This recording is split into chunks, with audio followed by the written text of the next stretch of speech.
women to really push themselves to raise their salary is to be honest with themselves, to look inward, and first say, do I deserve this? And if you feel like you deserve this, that conviction will help push you forward, is that you make a business case. Why? Why do you deserve to make more money, right? And you present that business case to your friends. Make sure it makes sense. Make sure the numbers seem right.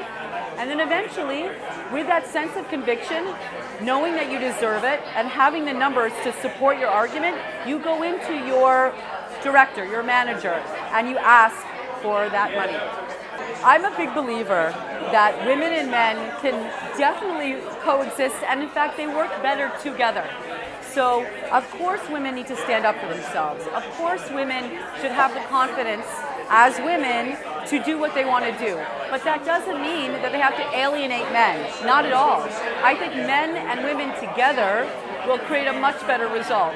And by women expressing that to men, by women sharing their different orientation, having women and men together understand each other, understand one another, will actually make it more effective.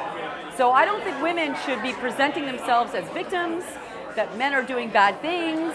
I think the first thing they should do is come with a sense of positive intent, that they really believe that men want to support them, but that they should be confident to share their points of view and their needs and their desires and their hopes and their dreams. And I really do feel like men will respond in kind.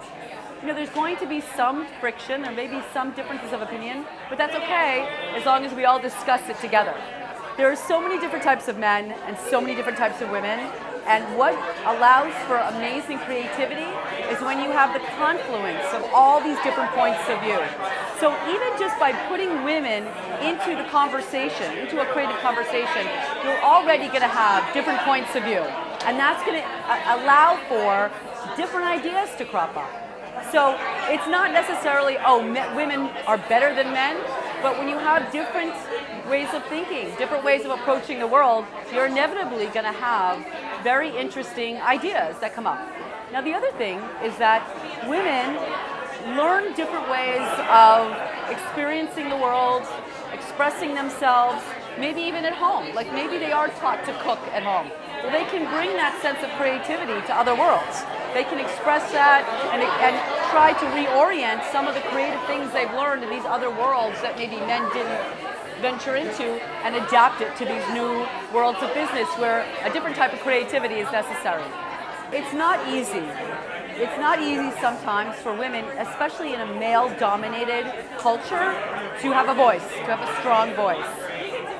So I'm not going to say, everybody should just feel like it's natural. But you can take some steps, especially in these cultures where there is a difference. You can take some steps to ensure that your voice is heard. The first thing you can do is really, really feel strongly about your conviction.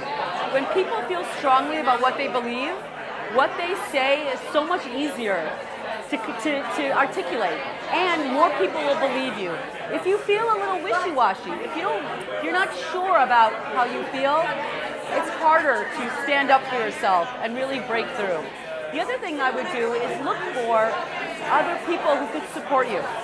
So if you do have strong points of view, maybe state those points of view before to people who support you, and that in the conversation they can actually come in and add to your argument or add to your point of view, so that you feel like you have the confidence to stand up for yourself and to break through maybe what tends to be a male-dominated conversation.